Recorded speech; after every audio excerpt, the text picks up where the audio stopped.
Right now, so we have a nice cool a breeze, cool weather, low humidity. I do hope the soldiers in 1777, for both sides, we'll be fair, for both sides had this kind of weather. We know that it was a pleasant day, no references to it being overly hot or humid or anything like that. And they, like I said earlier, they were fighting right this very second on this very field 241 years ago. So, you know, people dying all around us, it's pretty humbling, I think, at least for me anyway, to think about that, you know, to think of that kind of mortality, and to think of how important this field of fighting was. Now, there are lots of battles in the Revolutionary War, lots of skirmishes. Some of them are really important. Some of them are maybe locally important. Some of them, you know, maybe kind of a wash in terms of strategic or tactical value. But the Battle of Freeman's Farm had serious repercussions, because if you think of history or military history like dominoes, you know, one domino falls, the next domino falls, the next thing happens, right? Cause and effect, we call it. The Battle of Freeman's Farm has very serious repercussions, which then play out in the next few weeks following the battle, leading into the second battle. And the second battle leads, of course, ultimately to the first ever British Army surrender in world history. That would be Burgoyne's army surrender at Saratoga. A British army had never surrendered before, and it happened because of so many events that led up to it. If we go back before the Battle of Freeman's Farm, certainly there are other events like the Battle of Bennington. Words can't describe how important the Battle of Bennington was to the outcome of this campaign. It was absolutely critical. So if you've ever been to Bennington Battlefield, you can check that site out. It's a great New York State historic site. But here we are at Freeman's Farm on the very moment of the battle being fought. As I said, the battle was 8 hours long. If we look at the beginning phase of the battle, we're looking at about 12 noon, 11:30, somewhere in there. Again, times usually aren't very exact. Different people tell us different times for different things, and it's hard to pin down with accuracy what the timings were. But the battle began right here. Early in the late morning of the 19th of September, 1777. So here's the lead up to the fight that began right here, which started off the Battle of Freeman's Farm. General Burgoyne, he commands an army of about 8,500 officers and men. This British army is marching all the way from Canada, you know, by the use of boats and, of course, shoes. They're marching, they're using the rivers and lakes to transport themselves, and they're looking to get to Albany. That's their destination point, not but 40 miles south of us. You can see how far they've gone. They've started off in June of 1777, all the way from Canada, hundreds of miles to the north of us, and they got this close. They are totally ready to go. They got all their baggage ready, they got all of their provisions ready to sustain their army, and they are gunning for Albany. This is the last-ditch effort. They're looking to ramrod right through any American defenses. As for those American defenses, the American Army is commanded by Major General Horatio Gates. He's a Virginian, and he's up here commanding the Northern Army, as it's called. The Northern Army at the time of the battles of Saratoga is located at Bemis's Heights. Bemis's Heights is at stop 3 on our tour road. Bemis's Heights, that high ground that overlooks the valley below and the river below. And Horatio Gates commands about 8,100 officers and men, most of whom are Continental soldiers. You could call them professional soldiers, insofar as that they are in the Army for 3 years or the duration of the war. They're not just in it for a couple weeks like a militia soldier might be, although sometimes militia soldiers have to serve for months on end before they get to go home. So you have 22 battalions of Continental troops from New York and Massachusetts, New Hampshire. There is a battalion of riflemen, 400 guys from Virginia and Pennsylvania. They got rifles. They can shoot with greater distance and with far more accuracy than any other soldiers in that Northern Army can. And there's an entire corps of artillery, 22 guns, manning the defenses that the Americans have at Bemis's Heights and the surrounding high ground.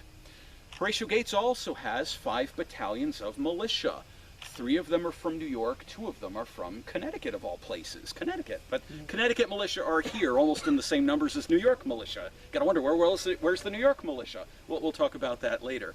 But militia got some. Most of the army is composed of continental troops. They're strongly entrenched at Bemis's Heights, as I said, and the engineering genius behind those defenses is the same guy who the Twin Bridges is named after. Anybody know? Thaddeus Kosciuszko. Exactly. Yeah. That's right. Thaddeus Kosciuszko. Yeah. The Twin Bridges, right? On the I-87, the Northway as we locals call it. Indeed, it is the Thaddeus Kosciuszko Bridge, and it's named after this Polish hero who came from Poland, studied in France, and now he volunteered his services to the United States, trying to gain independence for the United States. He wanted to help us out. And there were other people in the American Army throughout the war that were from Europe who tried to do the same thing. Famously, Baron Steuben, for example, he tried to help us out as well and did a great job too. He wasn't here, but Kosciuszko was. So on the British side, imagine it's the 17th of September, 2 days before that first Battle of Saratoga, the one fought right here. The British are located about 1.5 miles north of us at a place called Swords' house, and it was the home of Mary and Thomas Swords. They were loyalists, so I can imagine Mary, who was the only one living there at the time. Her husband and her sons were gone, but she was in her house. I can imagine that she was happy to have her house used as Burgoyne's headquarters because she's an American who's a loyalist. She's on the British side. She sees Burgoyne's army as saviors. You know, she's not all for this rebellion, this old United States thing. She doesn't want any part of it. She and some other local people, like the people who lived here on this very farm, were in favor of restoring what they called, and I quote, legal government. They saw the Americans who were in rebellion as the usurpers. They're the ones that are committing acts of violence and illegal things. They need to be brought to justice. They need to be put in jail. They need to be summarily crushed. And so the loyalists, or royalists as they're also called, like Mary Swords, are happy that the British are finally here to save the day against these rebel oppressors. That's what they're thinking. So General Burgoyne, his army is up where the National Cemetery is today, up in that area. They're up there. And like I said, he has about 8,500 officers and men. He's there for the 17th of September and the 18th of September. And he's, by that time, received enough intelligence and information about the disposition of American defenses down at Bemis's Heights. So he has a general idea of the size of the American army and the location of the defenses. He doesn't have a map to it so much, but he has a general idea. How does he know that? Well, he has people that are going out on little scouting missions, spy missions, and dare I say, deserters from the Northern Army coming to Burgoyne, giving him information. Because so far in the campaign, Bennington aside, the British have won pretty much everything. The Battle of Hubbardton, the Battle of Fort Anne, the fight at Skenesborough, the capture of Fort Ticonderoga and Fort Independence. Can anything stop this behemoth that is Burgoyne's army? Sure, Bennington was a great success, but you know, a bunch of Germans and loyalists, so many of them who didn't even have guns. So, you know, that's the idea that a lot of Americans who are some of them are a little scared, thinking, oh my gosh, here's the real army now, we're doomed, we gotta desert. So some Americans do desert. I can assure you that if you're thinking, well, that's kind of a downer, don't worry, it will be in reverse just soon after the first Battle of Saratoga. All desertions go the other way after that battle. So after the intelligence has been received, it's now the morning of the 19th of September. General Burgoyne's army packs up all the tents, all the camp equipage on baggage carts and wagons. All of the soldiers get fully kitted up with 100 rounds of ammunition, and they have knapsacks with all of their personal worldly possessions, their necessaries, and the ammunition that does not fit in their cartridge pouches, most of which carry anywhere from 28 to 36 rounds of ammunition. So they divide the army up into 3 separate columns. The column that is to the west of us, you can't really see it too well here, but the visitor center is located about 3/4 of a mile through the open space there. There, you know, the visitor center's on a hill. There's a road to the east of that hill, there was a road there, and that's where Simon Fraser is marching his advanced corps. The advanced corps column consists of over 2,000 troops, and these are the elite soldiers of General Burgoyne's army. This is where the British Grenadiers are, some of the bigger, stronger, more veteran soldiers. The British Light Infantry, these are going to be more veteran soldiers who are also smaller, light, and quick on their feet. These are, they're going to have the 24th Regiment of Foot, which is probably the best trained regiment that General Burgoyne has, British regiment that he has in his army. He also has all of the Haudenosaunee warriors. These are the Mohawk warriors.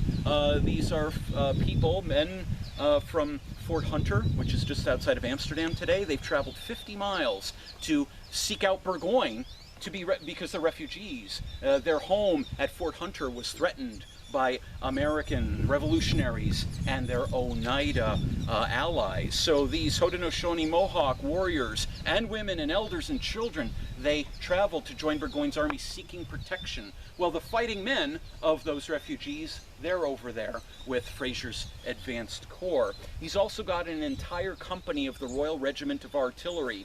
He's got 4 of those. Those are light 3-pounders. He's got 2 of those are Royal Howitzers, and he's got 4 light 6-pounders, which I wish I could point to one, but imagine a gun that's about twice as big as that one there. So he's got 10 pieces of artillery all told.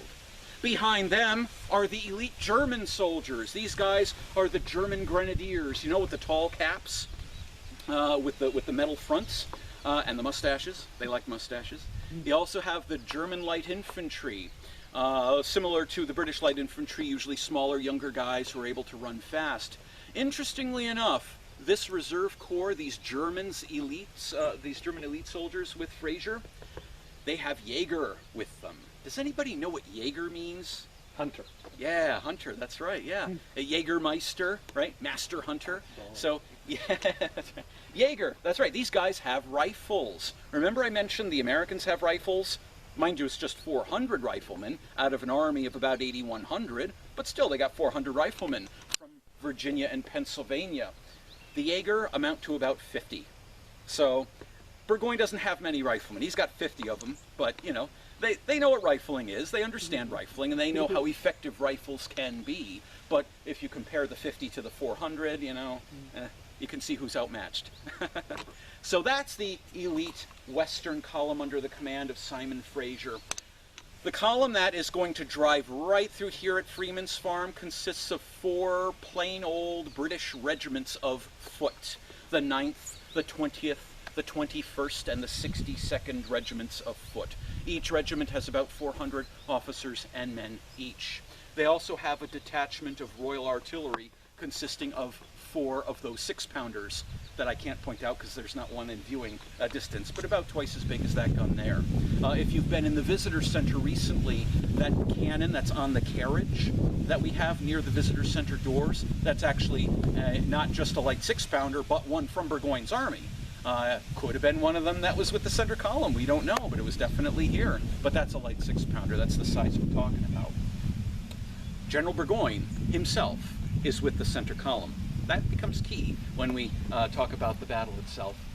Then way down by the river, the Hudson River, a good 1.25 miles to the east of us, you have the rest of General Burgoyne's army. This consists of most of the German common regiments, the Regiment Speck, the Regiment von Rietz, the Regiment von Riedesel. You have also the remnants of the Dragoon Regiment. You've heard of those guys in the Battle of Bennington, Dragoons, but they don't have horses, but they have the big cavalry sabers, but they're on foot, but they're trained to fight with muskets and bayonets, but they don't do too well at Bennington. They're over there. The remnants of that unit are over there. They also have the hospital, the provisions, all of the non-combatants, the Royal Navy's over there. Royal Navy? I know, right? It's not exactly the 7 seas, but the Hudson River is a great highway to move along all of your provisions and hospital supplies and etc. So they have lots and lots of scows and bateaux in the Hudson River being moved along by Royal Navy personnel, as well as, like I said, non-combatant royalists. Refugees are down there. People who don't want to have anything to do with this revolution. They're glad Burgoyne is here to save the day, so they're there. And all of the soldiers' wives and children, they're down by the river too, separated from their men, because these columns, these two columns, the one to the west and the one coming through here, these are the columns that are going to go into combat. And the expectation is on the 19th of September that they're going to go into combat. So they're not going to be surprised that they're going to go into a fight. They're ready for it. That's the key. They're ready to go into a fight. The whole column is backed up by the train of artillery, all the spare artillery with Burgoyne's army is over there by the river. And the last regiment keeping up the rear guard is his single Hessian regiment called the Regiment Erbprinz. And that's an actual proper Hessian regiment. So there were Hessians here at Saratoga, in fact. So once the columns have been positioned, cannons go off to signal that everybody's ready so they can move simultaneously. The worst thing would have been if they start moving separately and then it would have been a mess. No, they want this to be timed simultaneously, this movement. So all three columns begin to move. The center column, though, is the one that's going to have the hardest time of it because they have to go through the Great Ravine. And as they're getting through the Great Ravine, American patrols, sentinels in the woods, begin skirmishing with them. And the British skirmish back. The sentinels are drawn back late morning of the 19th of September. And finally, word is getting back to the American camp a good 1.5 miles south of us that the British are on the move. They've packed up camp. They're on their way. And reports are that they're all coming this direction. The Americans don't know anything about that column. They don't know anything about that column. But thanks to the skirmishing going on in the Great Ravine, they know about this column. Benedict Arnold, who is the de facto second in command of the army, convinces Horatio Gates, says, hey Gates, you know what? The British are on the move. We expected this. We knew this was going to happen. It was inevitable. Allow me to attack the British. Benedict Arnold, a name you've heard of before, certainly. You probably read about Benedict Arnold. You know that he's a very aggressive guy. He loves bringing the battle to the enemy, even when he doesn't have the necessary advantage to win a battle. He doesn't care. This guy is fearless. This guy is very, very audacious, very, very aggressive. He wants to move out and attack. Now he's thinking, and this is kind of smart, right? He's thinking that if he can bring the battle to the British, even if the Americans lose the battle, they still have their defenses that the British have to get through. So it's better than allowing the British to attack the defenses outright, where if the British plow through the defenses, then the Americans are done. Now Gates thinks about it, and they kind of debate over the efficacy of the plan, and finally Gates agrees and said, you know what, Arnold, tell you what, you can send out the Corps of Riflemen, all 400 of them, under Daniel Morgan's command, Colonel Daniel Morgan of Virginia. You can also send out the New England Light Infantry Battalion, commanded by Major Henry Dearborn. These two units together number about 700 officers and men, and with them you can slow the British advance up. You can bloody the British up, so much so that by the time they get to attack us, they will have been spent. So many of the officers, so many of the artillerymen, the horses pulling the artillery, that's key, shoot the horses, right? The artillery can't move unless you've got guys pulling and pushing, and that's not very efficient if you're moving to position yourself to attack defenses. So the Americans are thinking, you know, Gates and Arnold are thinking this is a great idea. And Gates then says, you may support them if necessary, but let's try to keep it to this attack alone. And so Arnold says, all right, let's do it. So out comes Colonel Daniel Morgan, followed by Dearborn. Colonel Morgan goes first with his riflemen. They're very quick at feet, and they are moving in a very, very long column of twos, you know, like a column of twos. They come right out of that tree line because they have been informed that the British are down in the Great Ravine, coming in this direction, edging in this direction. And so the column comes through, opens up onto the Freeman farm field here, and then they're going to start to deploy themselves in various locations. The advanced company of Morgan's Rifle Corps, commanded by Captain Swearingen, is going to come right over here to this spot. Now, if we pause for a second, let me explain to you exactly what Freeman's farm pretty much looked like, as far as we can tell, at the time of the battles of Saratoga. First of all, John and Ethelana Freeman had about 8 children. They leased their land from a guy named Philip Schuyler, the same General Philip Schuyler, who we know and love. But I can tell you that the love between them was not mutual, because the Freemans were royalists. They were on the British side. They wanted nothing to do with the revolution. And in fact, they hated the idea so much that they had left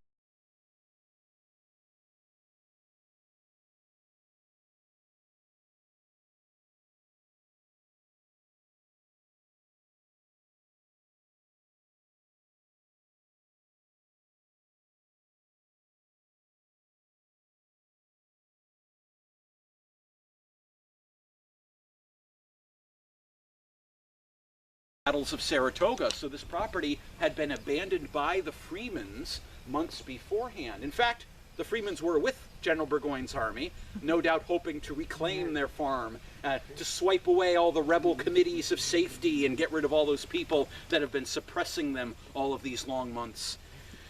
But the Freeman farm house, the log cabin, was located right here.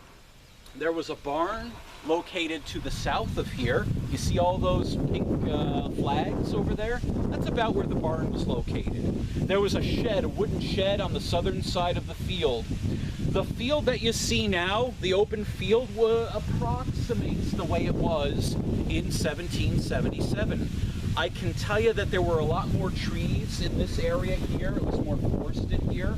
The reason why it's cleared is because after the first battle was fought, the British cut down a lot of trees throughout this field. And we have the field forest configuration approximate to the time of the second battle of Saratoga, not the first. So we have to pretend a little bit. So imagine this was covered in wood.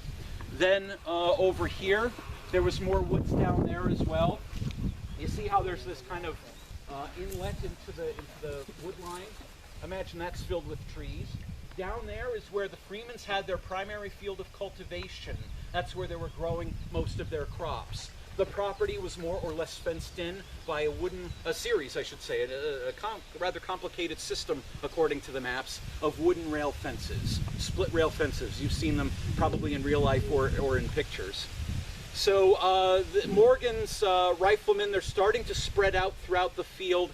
Swearengen's guys get up here. The major of the Rifle Corps, Joseph Morris, he's on horseback. Apparently he's directing Swearengen where to go. And hardly, a moment after they had arrived, out of the wood line comes a wall of redcoats. 100 British redcoat soldiers. These are the picket, or if you will, screening force of the center column. You don't want to have all of your troops just jump out of the woods into something you don't know what's going on. You want to have a screening force to make sure everything's safe, and then you bring everybody else on to the main field. Well, as soon as this British picket comes out of the wood line, Swearengen's guys got their rifles, boy. They couldn't ask for better targets. So they start shooting at their red-coated people coming out at them from the woods. And the redcoats, they're just shot down. Most of them are killed or wounded. The commander of that picket, Major Forbes, he's wounded as well. The survivors are going to absolutely panic and run to the safety of the wood line. Now, Swearengen's guys are thinking, whoa, we got them on the run. Let's go get them. This is exciting. So they go chase them down. Bad move, because Fraser, General Fraser, who is now operating in that big field over there, you see, the big field with the trees, a couple trees here and there, that's where Fraser was operating. Now remember, this is woods right here, so it wasn't an exact clear line of sight, but you can hear pretty well that there's shooting going on. Fraser detached 2 companies, about 60 or so officers, 120 or so officers and men of the 24th Regiment of Foot, and one of those, light 3-pounder, a little cannon. So they move immediately to check out to see what was going on, and they're able to, with some Indians that were with them, outflank Morgan's riflemen that had overextended themselves. Swearengen's guys are surprised by this attack. They tumble out of the woods panicking because they've just been hit hard.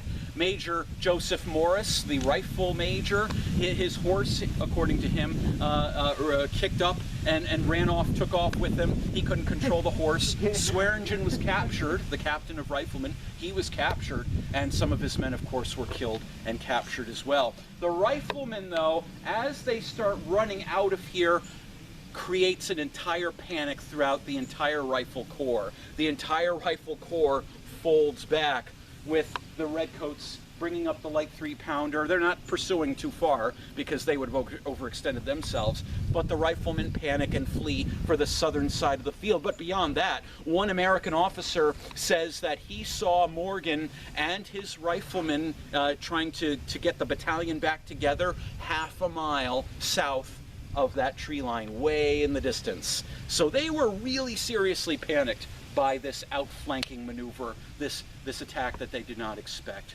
So you see, both sides got a little bested with some surprise moves, but this does prove one thing.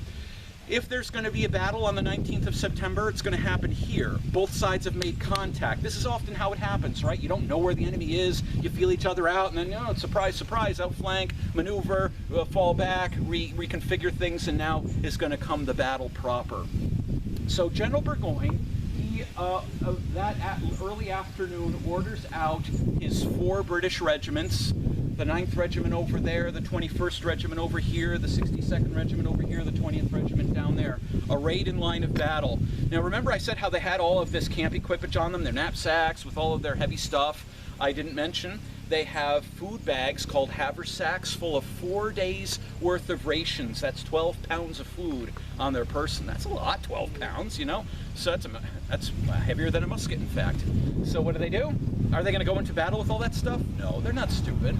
You know, movies might make them to be stupid, or paintings might show them to be stupid, doing stupid things, but often that's not the reality of the case. So what these guys did was they took off their knapsacks, they took off their haversacks, they removed all of this heavy stuff. So now they get back into line and they're ready to go into battle. They want to go into battle. They've been waiting for this.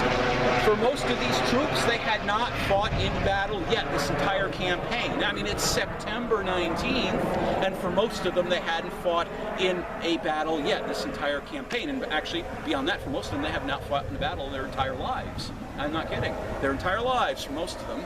But for almost all of them, not this campaign. As for the soldiers that have fought so far in the campaign, the 9th Regiment of Foot, they fought in the Battle of Fort Anne, which had been fought in early July of 1777.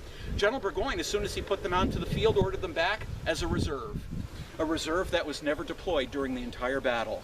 That's why the 9th Regiment suffered no casualties, except the casualties sustained in the piquet when Swearingen's riflemen shot them down. So the 9th Regiment of Foot is put behind the wood line on a road, which is where the Wilkinson Trail is, the current Wilkinson Trail. They're right on that road. So he's got 3 regiments, 2 pair of those light 6-pounders manned by Royal Artillerymen, and they're ready to go into battle. They can't wait. What about the Americans? Now remember, the riflemen had scattered. They're a half-mile south of that far tree line. There are no Americans to be seen except Dearborn's light infantry. Major Henry Dearborn's Corps of Light Infantry, about 300 officers and men, divided up into 5 companies.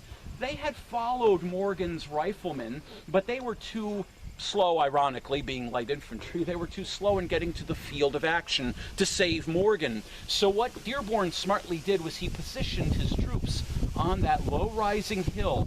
You see to the south of us, slightly to the west, there's this low-rising hill with these white posts with red tops. It's exposed right now, but on the 19th of September it was wooded. So that's where Dearborn puts his 300 guys, and they're facing this way because that's where the British are. They see the British see them. Now, there's a bit of a lull at this point. We don't know how long it took. The British want to fight, but they want the Americans to come out onto the open field to fight them.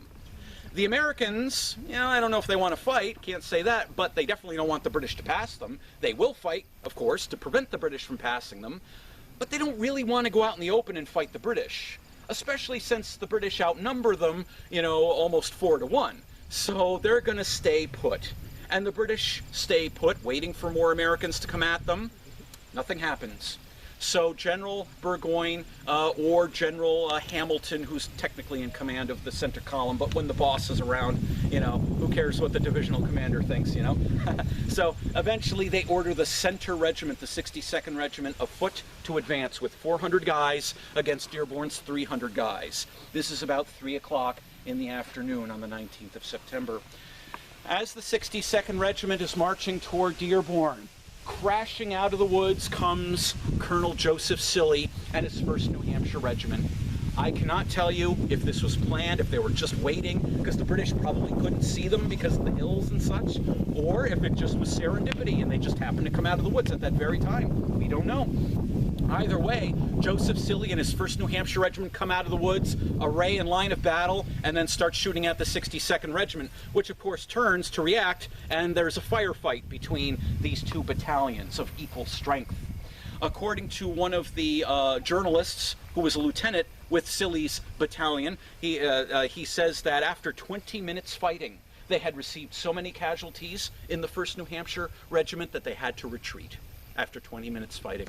So they have to turn around and retreat back through the woods. Henry Dearborn in his journal says that he saw Silly retreating. He tried to come up and help him, but he couldn't make it in time. Apparently it just didn't work out for him.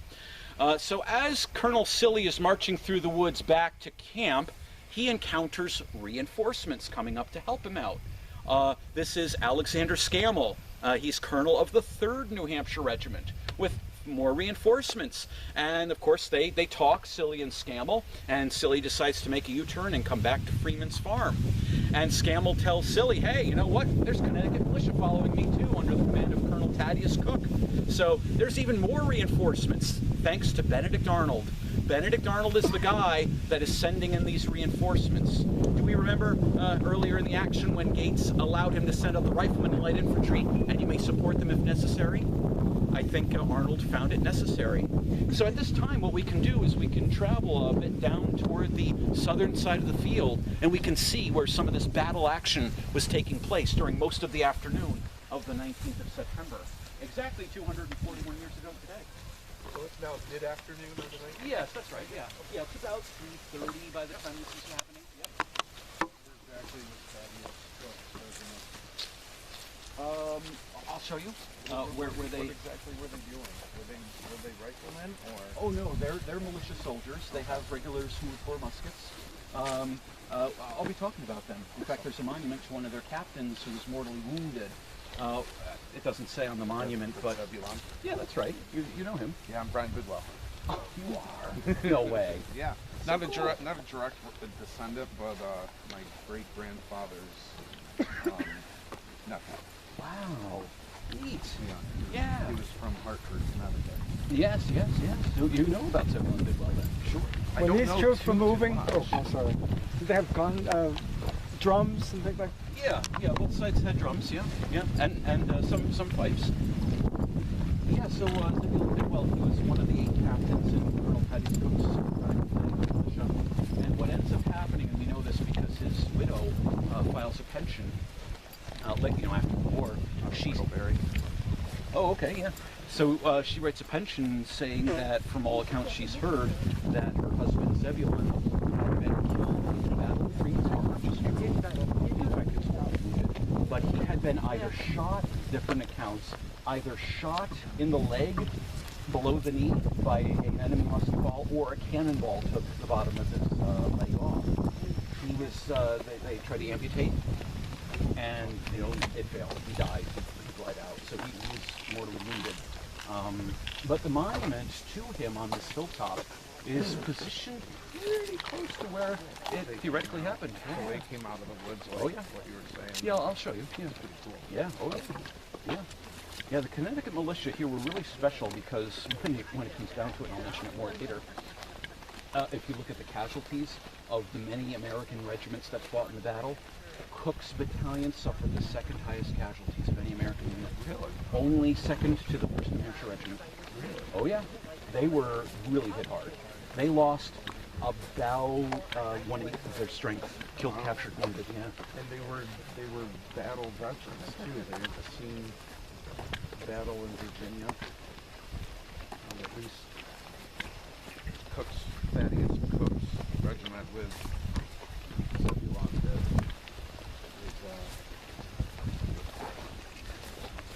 Have So the these retreat troops? of Cornwallis. sorry. That's later in the war. It's later. Oh, I see. You're talking about New Jersey, I think. Yeah, the New Jersey campaigning in '76, late '76, with Lord Cornwallis. Yeah, well, Yeah. that part of it was where my direct descendant, Oh, yeah. who was the cousin of Zebulon, was actually at that battle. But Yeah. he didn't come up here with Zebulon. Sure, yeah. Trenton, Princeton. Yeah, a lot of those guys. So not Virginia, but Yeah, New Jersey. Yeah, a lot of those guys had officers and men had indeed been on other campaigns and served in other battles before. Absolutely, yes. Oh, yes. Had von Steuben gotten to these guys yet in terms of drilling and formations and things like that? You know, it's kind of Like funny. you use them in Montclair quite a bit. Yeah. Training them in Valley Forge. Sure. So what you have here is this American Army, just like the entire American Army, the Continental Army, and every state militia, at least that was here. I don't know about the training regiments of state militias in the South, but I can tell you in New England and in New York, from where all the militia came from, that served here at Saratoga, they were all using the British Manual of Arms. Oh, they were. Oh yeah.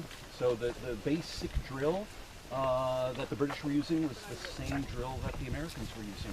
And as you know, Steuben comes into play at the forge and changes much of the details of I think it was the details of how you fired it.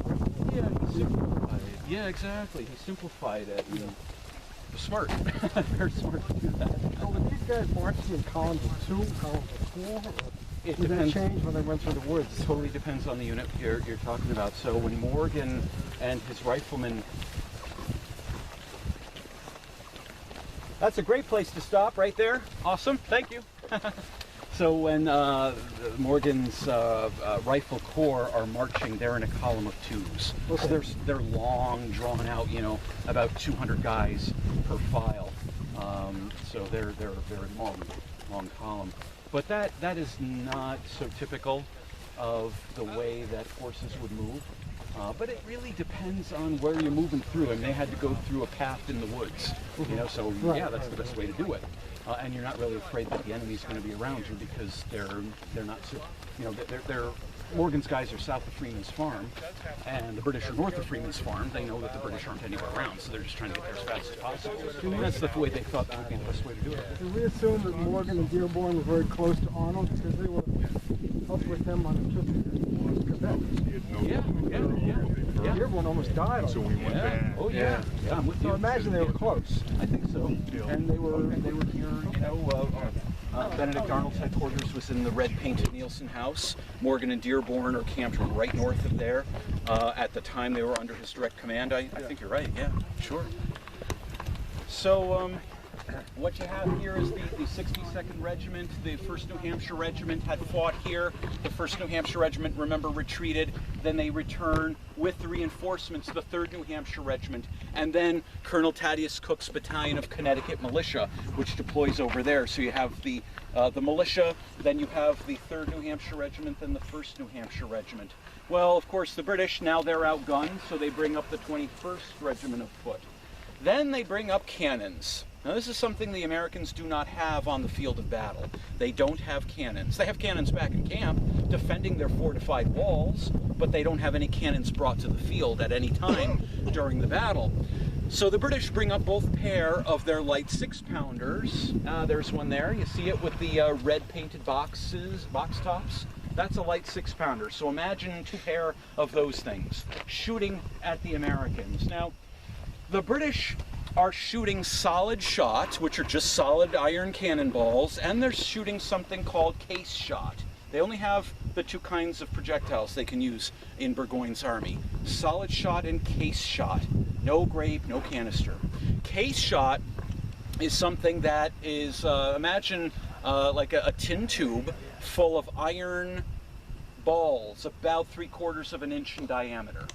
And you shoot that thing and it sprays at the enemy. It doesn't go as far as a cannonball will, but the dispersion of death is far greater, as you can imagine. So it's like a, for those of you who are into artillery, it's like a cross between grape shot and canister.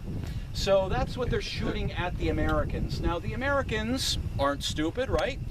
They'll be in the wood line. They see the artillery being brought up, they go into the wood line. And according to one American officer, the artillery fire from the British guns shooting at the Americans in the woods did, and I quote, little more than to take the limbs from trees.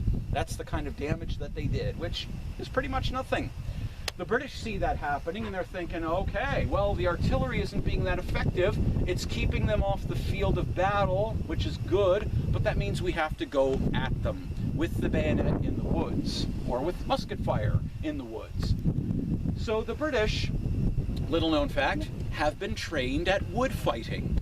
The Americans were really clever at fighting in the woods, using trees for cover, you know, while you're shooting down at your enemy out in the open field. But the British have been trained to do this too. This is not something that the British have been trained to do because they do this in Europe, no. This is not part of the manual exercise, no. But this is an adaptation that the British have employed during the Revolutionary War, since the year 1776, when they started to train on what they called treeing. That's the thing, treeing they call it. So the battalions, the British are close enough, they're advancing toward the trees, the order to tree is given, and immediately the soldiers disperse to the tree line, looking for the trees in front of them, and they pair up with firing partners, and they start shooting into the woods at the Americans. Now the Americans are going to fall back deeper into the wood line. The British are going to advance deeper into the woods. So you got two regiments, the 21st Regiment and the 62nd Regiment doing this, and you got three American regiments, the 3rd New Hampshire, the 1st New Hampshire, and Cook's Battalion of Connecticut Militia drawing back through the woods. And as the Americans are drawing back, the British are drawing in deeper and deeper in the woods. 3 American regiments versus 2 British regiments. As you get deeper, pulled back into the woods, the British get a little broken up because they don't have as many troops as the Americans do. The force to space ratio, it's called, is on the side of the Americans. The Americans have the advantage of this force to space ratio because the Americans have more troops. Thank you, Benedict Arnold. So the Americans then get the opportunity to turn the tide. So they will then rush forward at the British, who have overextended themselves. The British will come tumbling out of the woods because they're being overwhelmed because there's so many more Americans in the woods than there are British soldiers, because there's just 2 British regiments doing this. So the British come tumbling out of the woods. Well, they got their cannons. The cannons aren't going in the woods. The cannons have been staying, sitting right here. And once you see the British coming out of the woods, they get out of the way. The cannons then start shooting into the woods. The Americans aren't going to go out in the open because why? The cannons are there. Remember, whose job is it to win this battle, to break through and get to Albany, to break through the American lines of defense? It's the British job. The Americans have to do nothing but prevent the British from surpassing them. That's it. They don't have to beat the British in battle. They just have to make sure that the British don't pass them by. So what's the point of risking your lives to the death of cannon shot out here in the opening? There's no point to it. Very clever, right? Now the British realize they got to break through, and the Americans are using the tree lines for cover, and the cannons aren't any good shooting into the woods so much, so they got to try it again.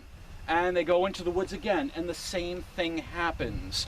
We don't know how many times it happens exactly, but we know it happens a few times where the British go into the woods, the Americans beat them out of the woods. Benedict Arnold sends more reinforcements to the line. The 2nd New Hampshire Regiment comes up. And if you were wondering, well, if they're numbered 1, 2, 3, why'd they send in the 1st and then the 3rd? Why didn't they send the 2nd, Just a little detail. But the 2nd New Hampshire Regiment is the regiment that got chewed up at the Battle of Hubbardton. Very badly, so badly that they were kind of a skeletal regiment. But Benedict Arnold still sent them into the battle because, a few hundred troops is better than none. So they send in the 2nd New Hampshire Regiment to even strengthen that force to space ratio even better. Most of the Americans have bayonets because most of the Americans fighting in this battle have French muskets with bayonets, most of them, that have been surplused to them from France. This is before the French alliance. The French are not formally our allies yet, but the French government is very supportive of this idea of a war between the British colonies and Great Britain itself. They're mortal enemies, right? So what the French decided to do in early 1777 is send secret lucrative shipments of supplies, war material, things like cannons, cannonballs, cannon carriages, blankets, other kinds of clothing, entrenching tools, gunpowder, money, tents, of course muskets and bayonets too. So the New Hampshire troops that are fighting this battle, they all have French muskets, most of which have their bayonets still on them. Most of them didn't lose them yet. So they got their bayonets, they got their muskets, so they can do bayonet charges. And with the overwhelming numbers in the woods, the Americans have the advantage. The British are once again pushed out of the woods. But now things change. The Americans have so many troops that they are able to just come out of that wood line and chase the British down. The Royal Artillerymen, with their 2 pair of light 6-pounders, they have no choice but to run away. They can't exactly easily drag off their cannons because the horses have been killed. As you can imagine, the first casualties of a battle like this are the horses, because they're the big ones. And people know that if you shoot the horses, it's going to be much harder to maneuver the cannons. It's like, you know, shooting the tires off of a car. It's not going to be easy to move that car, you know, a war car or whatever. Tanks, of course, you can't shoot the tires, but you know what I'm saying. It's the same concept. You shoot the tires, you can't maneuver very easily, so that's what the Americans had done, shoot the horses. The Americans, they capture, whoops, you okay? One of those holes that the archaeologist said dug, yes. So the Americans are able to capture a cannon, or a pair of cannons rather. So there are 3 different examples that we have specific anecdotes about Americans capturing these guns during the course of the battle. At one point, the Americans tried to turn the gun on the British, the pair of guns, but the British were already coming back to retake the guns. The Americans had to retreat. The second time, the Americans tried to maneuver the guns around, but they couldn't shoot them because the British had run off with the linstocks, which are the things they use to fire the cannons. You can't fire the cannons.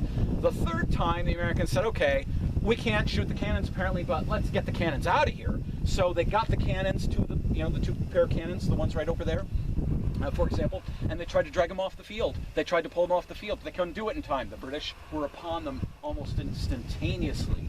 So this battle was very much a vicious fight, back and forth, back and forth. As for Dearborn, he had his own problems to deal with. He had to fight over there on the other field adjacent to Freeman's farm.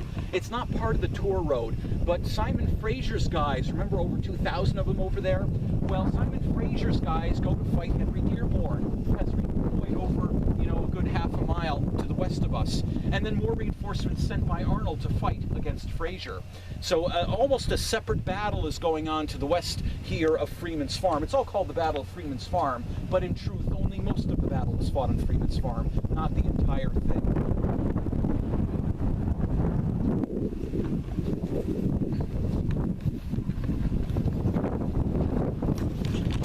Cook's Battalion of Connecticut Militia.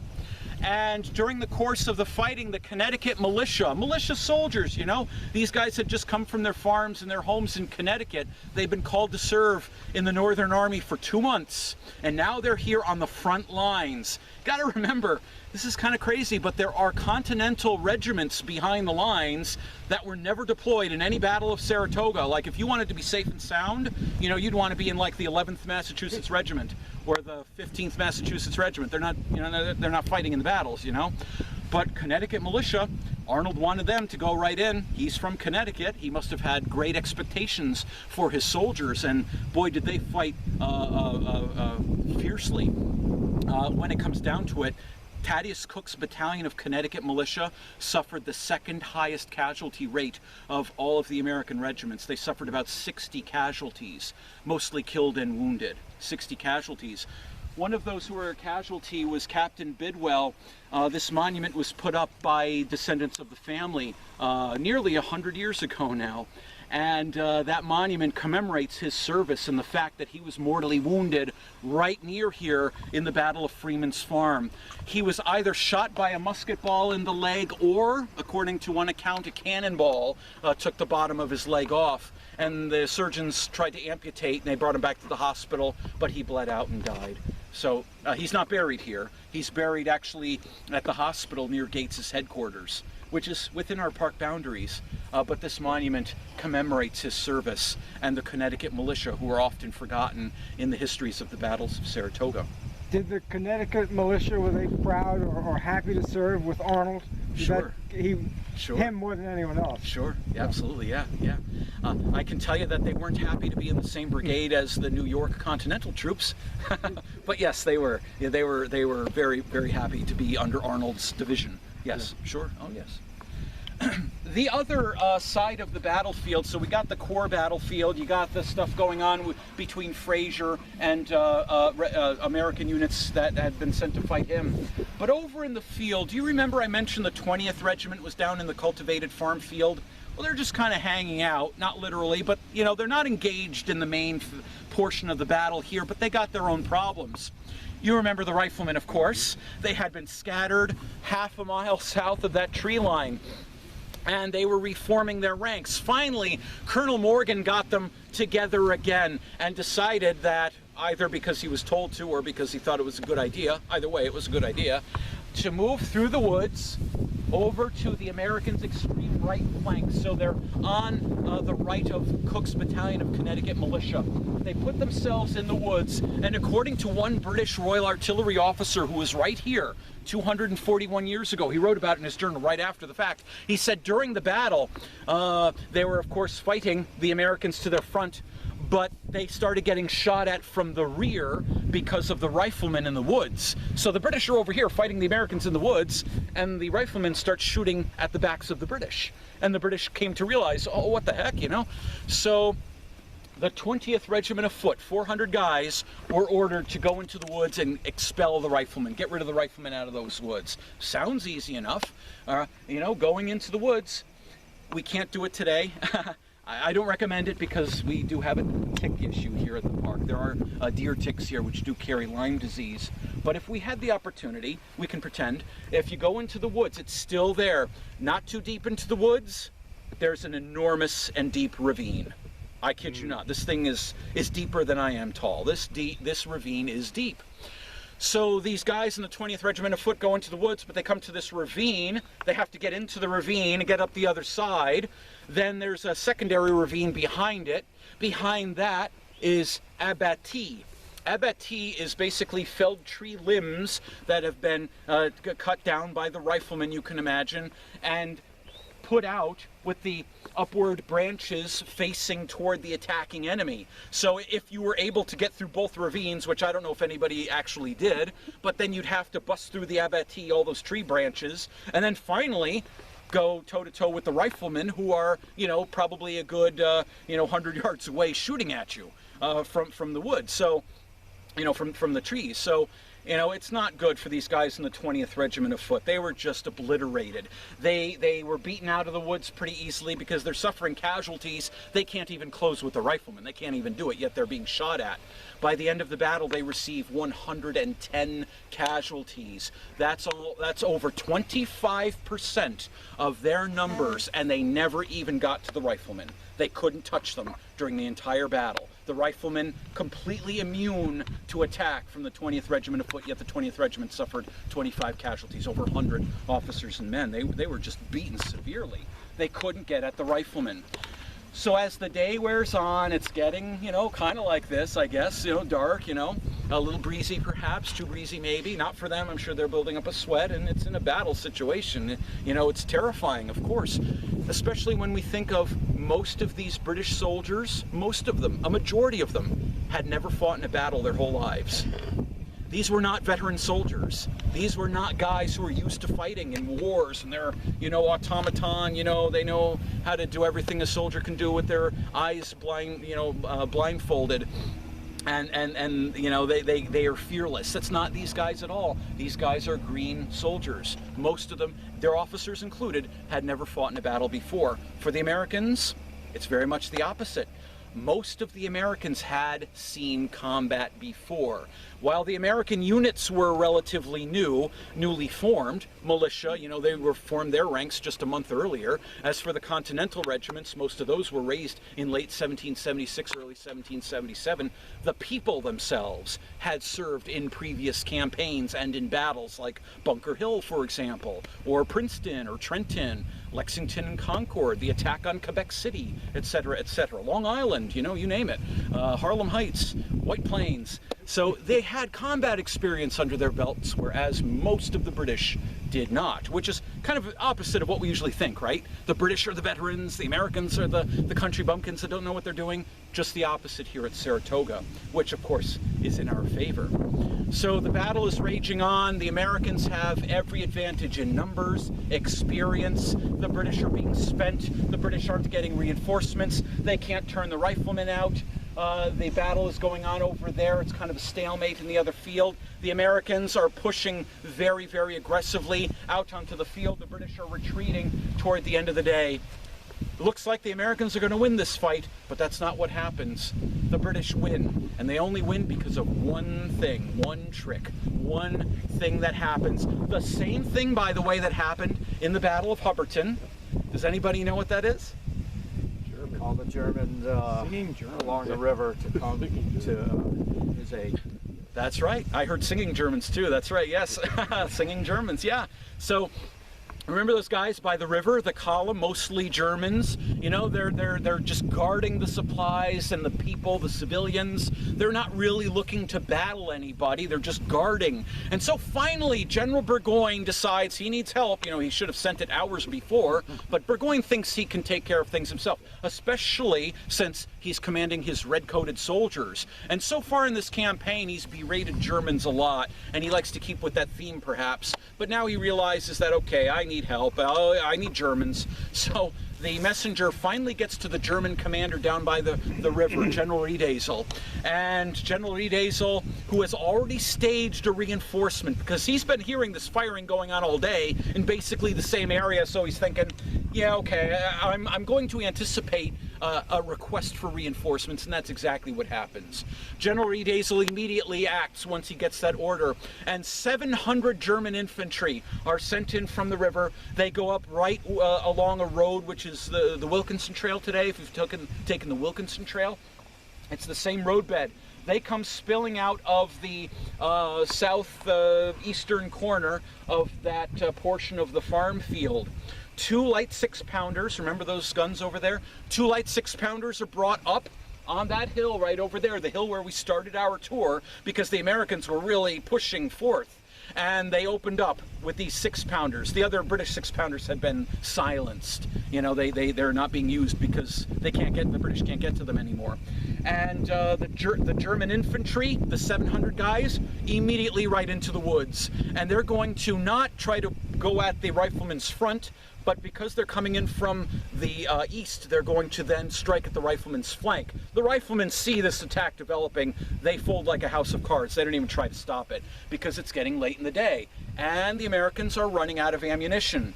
Remember I said that the Germans too, they had 100 rounds of ammunition on their person or in their knapsacks piled up behind them, which they can get more ammunition if they have to out of their knapsacks. The Americans are going into battle with anywhere from 24 to 30 rounds of ammunition. That's it. The Americans run out of ammunition a lot faster than the British do. So ammunition for the Americans is at a premium. The Germans now are going through the woods. The riflemen fold. The Cook's Battalion of Connecticut Militia had already retreated because of the high casualties they sustained. They got out of the fight. And the New Hampshire line also folds. The entire American line collapses thanks to this German reinforcement. It's very interesting to see how the British win various battles in this campaign. Hubbardton, German reinforcement saves the day. Fort Anne, an Indian reinforcement saves the day for the British. Here you have the Battle of Freeman's Farm. German reinforcement saves the day for the British. The British, you know, they can do so much, but they just can't win, you know, unless they get this last-minute reinforcement that comes to save the day for them. So the battle is over. The Battle of Freeman's Farm. Like I said, between 7:30, their time, of course, we have daylight savings time we're contending with. So we're an hour ahead of what their time would have been. But the Americans say in their letters, you know, their reports about it, that they retreated because they were being, you know, outflanked by this new reinforcement and because they ran out of ammunition. They specifically cite it. The want of ammunition, they say. They had to retreat. They had no choice. And Arnold, he had sent every single regiment that he could to the field of battle. He ended up sending half the entire American army. He couldn't send any more because he only commands half the army, and that's the half that was sent to the battle. So he had played all his cards, and it was brilliant. He stopped the British advance. So the Battle of Freeman's Farm was, although a tactical British victory, it was a strategic American win. The British hold the field of battle. And that's how you gauge who wins a battle, technically, right? Who holds the field of battle, that's your tactical victory. Even if it's a Pyrrhic one. You know, like Bunker Hill, the British win the battle, they hold the field, but they suffered a lot more casualties. The British ended up suffering about 580 casualties. Killed, captured, wounded, of which about 400 of them were captured. So imagine, therefore, about 540, mostly British, some Germans, but mostly British soldiers and officers killed and wounded right through here and in the woods, right around us. They're still buried out here, most of them, I should add. Indeed, this is a cemetery with unmarked graves, but it is a cemetery. The Americans suffered 320 killed, captured, and wounded, of which about 20 of them had been captured. So about 300 of the Americans were killed and wounded. Again, on the same field as well as in the woods. And indeed, likewise, most of them are still buried out here after the battle. So casualties are very different between the two sides. The British are the ones that suffered the most, but they won the Battle of Freeman's Farm. Now, that is the end of the battle, but I'll just tell you very briefly, I promise, what happened after that. After the battle's fought, Burgoyne thanks his troops, you know, through general orders. Good job, everybody. Oh, except Redcoats, British. I want you to use the national weapon more in the next fight. The bayonet. He says that they relied too much on their shooting and not enough on the bayonet, which I think is rather prevalent of rather green soldiers, right? You're going to rely on shooting more than going in with the bayonet, makes sense to me. Plus, Burgoyne was admonishing his British soldiers for not closing in the woods with the bayonet more and relying on shooting from trees when they're being massed, you know, the enemy's being massed against them. As for Benedict Arnold, he put out a divisional order to his troops, thanking their fighting in the Battle of Freeman's Farm, saying, you guys did great, but he also had an admonishment too. He says that from this point on, because we have suffered so many officer casualties, officers should no longer lead their men from the front, but rather take up their proper places in the line. You see, the little truth is, and this isn't usually something that comes out in most histories on the battles of Saratoga, except mine, the point is that the American Officer Corps actually suffered greater casualties than the British Officer Corps did. Shockingly, but true. Not in numbers. The British Officer Corps suffered 5 more officer casualties than the Americans. But when you count rank, the Americans suffered way higher casualties. The highest ranking British officer killed or mortally wounded was a captain. The highest ranking American officer killed or mortally wounded was a lieutenant colonel, and there were 2 of them, both of the Continental Line. The American Officer Corps command was really hit hard compared to the British Officer Corps command.